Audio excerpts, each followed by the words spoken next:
Pascal Vautier, directeur des moyens généraux à BTP CFA Occitanie. Bienvenue sur le campus de Toulouse-Muret où nous allons vous présenter notre innovation WinLab. Bonjour, Emmanuel Janico. Donc aujourd'hui nous allons vous présenter notre puits canadien qui va être raccordé à notre CTA double flux.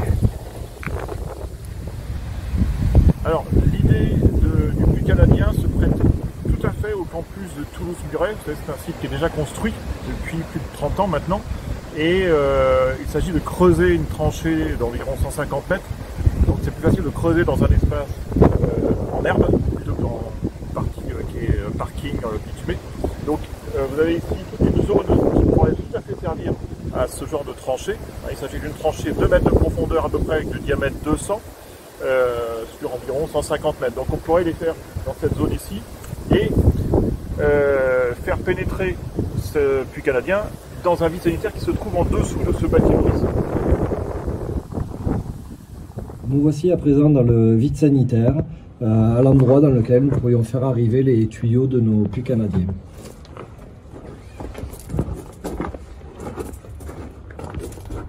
Et là on aperçoit le jour qui rejoindrait la partie enherbée que nous avons vue. Alors nous voici dans l'actuel local de la centrale de traitement d'air du CFA de Toulouse. Donc vous avez tout en haut ici, je ne sais pas si vous voyez bien, l'entrée d'air actuelle qui sort en toiture. Donc quand elle sort en toiture, c'est-à-dire qu'elle puise de l'air actuellement à 4-5 degrés, c'est la température qu'il fait aujourd'hui, et qu'il vient se jeter dans la motorisation de la CTA qui est derrière nous. Donc cet air est aspiré par ce gros moteur, on va dire, qui prépare soit du chaud, soit du froid, et qui redescend dans le plénum, ici, et qui insuffle de l'air par des bouches en plafond. Donc notre puits canadien, nous, au lieu d'amener de l'entrée d'air par cette voie ici, eh bien, on le fera rentrer par le plancher ici, qui viendra directement du vide sanitaire qu'on a vu tout à l'heure. Donc vous l'avez compris, faire rentrer de l'air neuf à 5 degrés ou rentrer de l'air neuf à 10-12 degrés, c'est pas du tout la même production de chauffage et d'énergie. Donc on a un gain considérable en tous les cas dans la performance de cette nouvelle machine. Alors je dis nouvelle pourquoi? Parce que là c'est l'ancienne que vous avez ici qui a 35 ans, qui va être changée parce qu'elle est datée et qui vaut aujourd'hui, on a des équipements bien plus performants avec des systèmes de régulation bien plus performants, donc on devrait gagner considérablement en production d'énergie, en consommation d'énergie pour cet équipement.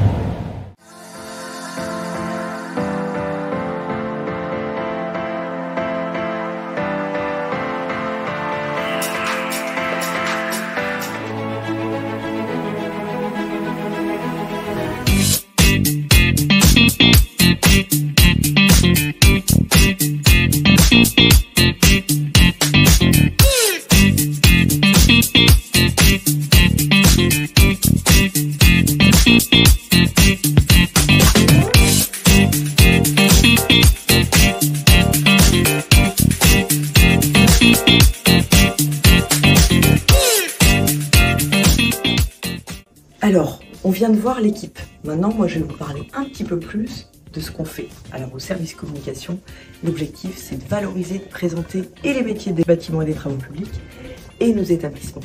Nous, l'objectif, c'est que les jeunes aient qu'une envie, c'est de nous rejoindre et de rejoindre ce secteur qui est en pleine mutation et qui innove en permanence.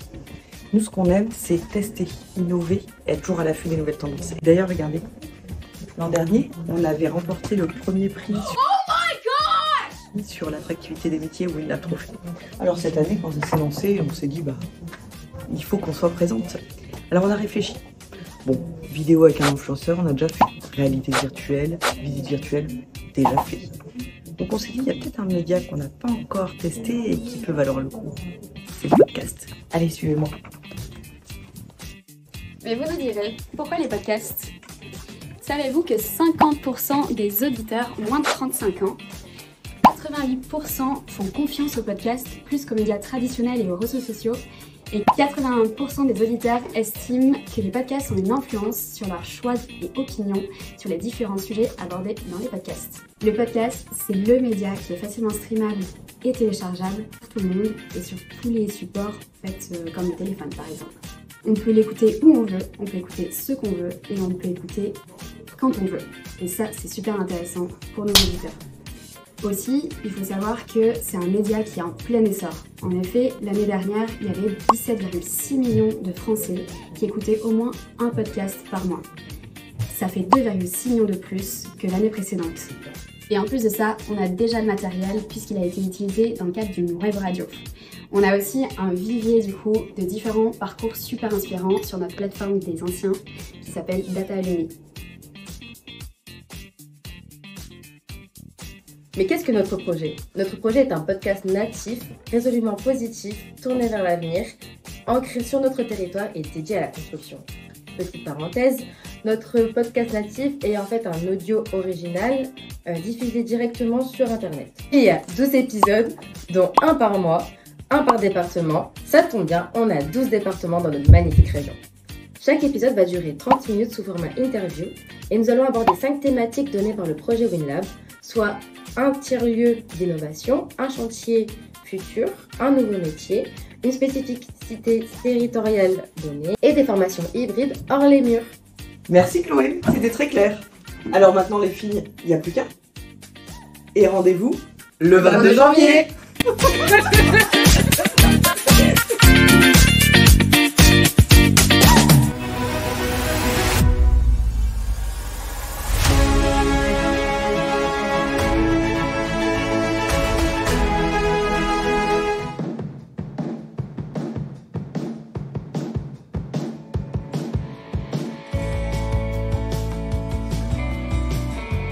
Bonjour, je m'appelle Evan Manin, je suis en deuxième année de menuiserie fabricant. Bonjour, je m'appelle Antoine Rayet, je suis en deuxième année de menuisier fabricant. Bonjour, je m'appelle Lucas et je suis en deuxième année de menuisier fabricant. Bonjour, Esper Flavie, responsable graphe. J'accompagne les apprentis sur la gestion de leurs projets concernant la matinée du recyclage.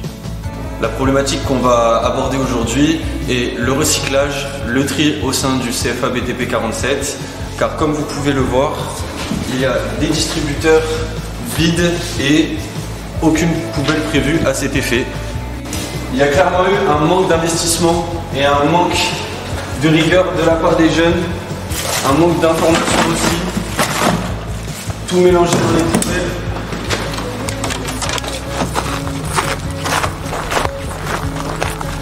Voir pareil ici pour les mégots, un étrier, les poubelles. Pour contrer ceci, nous avons organisé la matinée du recyclage. Nous avons fait le constat avec les apprentis en charge de ce projet que nos jeunes apprentis dans le BTP manquent réellement de sensibilisation et de connaissances sur la pratique de la gestion des déchets. C'est ce comportement qui nous a amenés à nous décider sur la réalisation de cet événement. Je reste persuadé qu'avec une bonne sensibilisation et une bonne information chez les jeunes du CFA, nous arriverons à des conclusions très positives. La matinée aura pour but de sensibiliser, éduquer, intégrer des pratiques durables, tout en restant pédagogue et intéresser les élèves. Avec cette journée du recyclage, le BTP CFA 47 d'Agen vise à sensibiliser les jeunes sur le recyclage. Pour cette demi-journée, nous aurons plusieurs collaborateurs, notamment l'agglomération d'Agen ainsi qu'MPS Formation. La journée va donc se dérouler sur une demi-journée avec tous nos différents collaborateurs sous forme d'atelier. Nous allons sensibiliser et informer les jeunes, tous les jeunes du CFA. En second lieu, à la suite de cette matinée, nous prévoyons de réaliser des statistiques sur différents domaines étudiables, tels que la quantité de matière récupérée pendant la matinée, ainsi qu'une enquête de satisfaction mesurant la prise de conscience de nos élèves. À cette effigie, nous avons prévu de ramasser tous les déchets qui sont dans la cour de récréation pour pouvoir faire ces statistiques. Ce type d'initiative va impacter un maximum de personnes, notamment au sein du BTP CFA, où la sensibilisation des apprentis et des formateurs aux enjeux de la gestion des déchets sera probablement plus impactante, mais également au sein du territoire, puisque ça permettra d'améliorer à la fois l'image du CFA BTP, d'avoir peut-être un impact positif auprès des autres établissements scolaires, et peut-être enfin de renforcer les différents partenariats avec les acteurs de la gestion des déchets. Ça aura également un impact au sein de la filière de la construction, on l'espère, et enfin sur un plan individuel, on espère qu'il y aura un réel changement de comportement.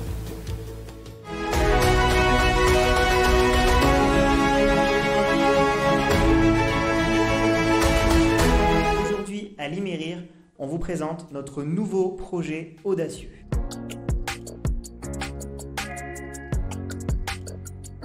Transformer une ruine de château historique en un chantier pédagogique éphémère, où innovation et collaboration seront à l'honneur. Depuis toujours, notre école se démarque par une approche très pratique. L'alternance et la méthode projet, c'est dans notre ADN. Nos étudiants sont formés en phase avec la réalité du marché du travail. Et c'est dans la continuité de cette philosophie et de cette logique que s'inscrit notre nouveau projet. Il y a quelques semaines, nous avons réuni des experts de divers horizons, à la fois dans le bâtiment, la logistique, l'agriculture et la souveraineté numérique, pour définir ensemble les compétences clés dont ils ont besoin aujourd'hui et demain. Et les conclusions de ces réflexions, fruits de la participation de près d'une centaine de personnes, ont été plutôt unanimes, et une notion qui en est ressortie systématiquement, c'est que l'apprentissage par l'expérience est essentiel. Et c'est dans cet esprit-là que nous lançons nos nouveaux parcours de transition numérique dès septembre 2024, notamment dans le secteur du bâtiment, qui seront ancrés dans la réalité du marché du travail de ce secteur.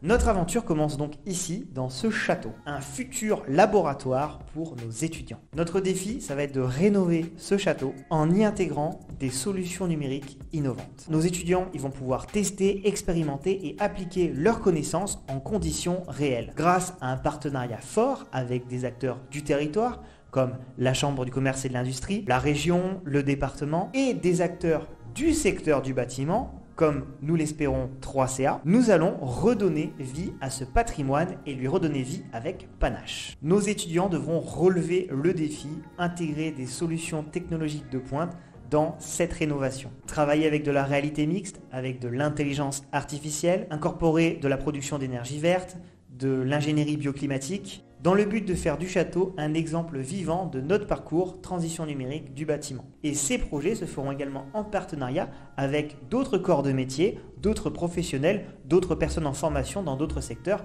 liés au bâtiment. Et une fois le chantier terminé, ce château deviendra un outil pédagogique polyvalent au service d'étudiants de divers horizons, probablement liés plutôt au bâtiment et notamment aux étudiants de l'Imérir. Rejoignez-nous dans cette quête transformative et ensemble faisons de l'innovation et de la conservation du patrimoine les deux facettes de notre mission éducative. Merci de m'avoir écouté. Le Trophée d'innovation 2023, c'est maintenant avec la team BTP CFA Grand Est.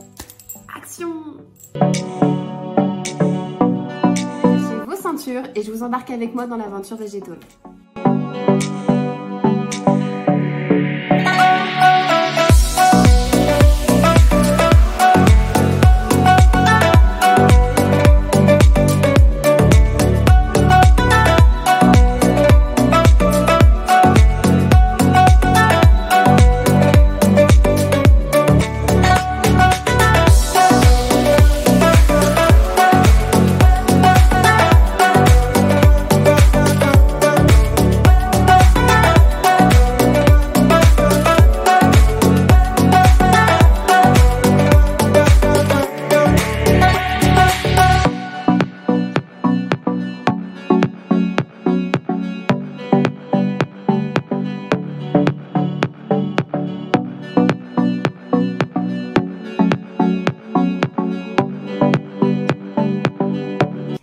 Donc lorsque je suis arrivée en fait dans les différents sites de BTP CFA Grand Est, j'ai fait le constat qu'on avait des structures qui étaient très vides, très béton, très brutes.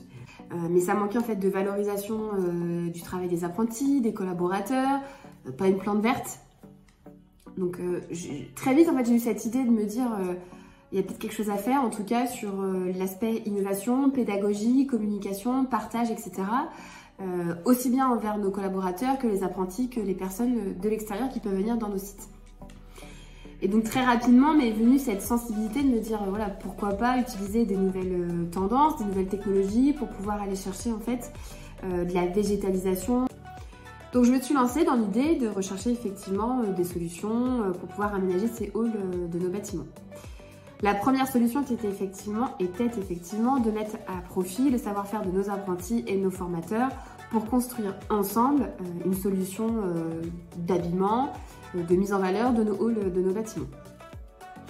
Et puis dans le cadre des trophées de l'innovation, il y a eu cette rencontre avec Frédéric sur cet aspect technologique en termes de transition énergétique, de se dire voilà, on peut aller plus loin, c'est-à-dire carrément faire des relais de données de ces solutions de végétalisation pour savoir effectivement quel était l'apport d'aller vers ce type de construction ou de transition énergétique de nos bâtiments. Et je trouvais que les trophées de l'innovation étaient une belle opportunité de pouvoir s'impliquer et d'impliquer les collaborateurs, les apprentis dans cette démarche d'idéalisation en fait, de ce que pourrait être l'établissement de demain au sens large, comme on peut l'entendre. Solioty était donc la réponse à notre problématique. Pourquoi ? Parce que Solioty apporte des solutions de végétalisation urbaine, un sujet sur lequel nous devons nous pencher, par l'économie circulaire, effectivement, le recyclage des textiles de nos apprentis, des entreprises avec lesquelles nous travaillons, et ensuite se positionner sur le bâtiment durable. BTP CFA Grand Est et Solioty, c'est avant tout une collab engagée. Le succès de Végétal sera avant tout un succès commun dans lequel nous allons devoir embarquer les équipes de BTP CFA Grand Est pour assurer le succès de cette idéation. Vous l'aurez bien compris, à la base, Végétal, c'était donc effectivement la végétalisation de nos halls de bâtiments pour en faire un lieu de communication, d'information, de mise en avant des portraits de nos collaborateurs, de nos apprentis et pouvoir communiquer à chaque personne qui entre dans nos bâtiments et aller sur un sujet effectivement d'actualité qui est la végétalisation, dans le cadre de réduction peut-être des eaux pour pouvoir faire de l'arrosage de plantes, etc. Enfin bref, c'était le constat de départ, c'était l'idée de départ. Et donc, quand j'ai rencontré effectivement Frédéric de l'entreprise Solioty, on s'est dit, mais en fait, il faut aller plus loin. On forme les professionnels d'aujourd'hui et de demain. Alors, pourquoi pas également les former dans un lieu qui est lieu d'innovation. Donc, Solioty apporte effectivement son expertise avec sa nouvelle technologie liée effectivement au relevé de données contre un mur végétalisé, un mur non végétalisé et apporter en fait des vraies données chiffrées sur l'importance de végétaliser nos bâtiments. Et l'objectif est également de pouvoir montrer aux apprentis et aux entreprises qui nous font confiance, à nos différents partenaires, ce sur quoi le BTP CFA Grand Est est capable d'aller dès aujourd'hui. Donc voilà, cette idée en fait elle a grandi, si je pourrais dire, elle a poussé en fait, elle a germé en partant d'un petit constat effectivement de dire bon bah voilà, aujourd'hui clairement les halls de nos bâtiments sont très bruts, de décoffrage dans le milieu du BTP, qu'est-ce qu'on peut y apporter en valeur ajoutée, et on en arrive à se dire ok, on va sur nos propres bâtiments montrer les enjeux d'aujourd'hui et de demain en y associant ce côté en fait innovation technologique. Donc, si je dois résumer, Végétal, c'est quoi? En fait, c'est la végétalisation par l'extérieur de nos bâtiments, lieux de formation, pour en faire en fait des lieux de transformation énergétique et montrer et impliquer dès le départ à nos apprentis que ça passe effectivement par ce type d'action, comme la végétalisation en fait par l'extérieur. Alors effectivement, je ne dérogerai pas à cette idée de se dire que j'ai envie aussi de végétaliser à 200% les halls de nos 7 sites, parce que pour moi c'est hyper important, notamment voilà, pour la mise en avant des réussites de nos apprentis et de l'ensemble des acteurs de BTP CFA Grand Est. Mais je crois à 200% en fait en cette idée de se dire qu'on doit être lieu d'innovation. Et ça répond pour moi totalement au modèle que sont les trophées de l'innovation 2023 dans le monde du BTP. Parce que nous devons être force de proposition, moteur, acteur, pour aller vers ce type de sujet qui pour moi est un incontournable de nos préoccupations. Alors j'espère qu'au travers de cette vidéo, ce n'est pas un exercice facile, vous allez pouvoir comprendre, ressentir en fait voilà cette idée qui pour moi mérite en fait d'être abordée. D'être creusée aussi éventuellement. Voilà, aujourd'hui on la projette ainsi, elle a mérite peut-être avoir d'autres approches, à être retravaillée, etc. Mais en tout cas j'ai une force de conviction, c'est de me dire voilà, j'ai à cœur de participer à la vie de nos BTP CFA.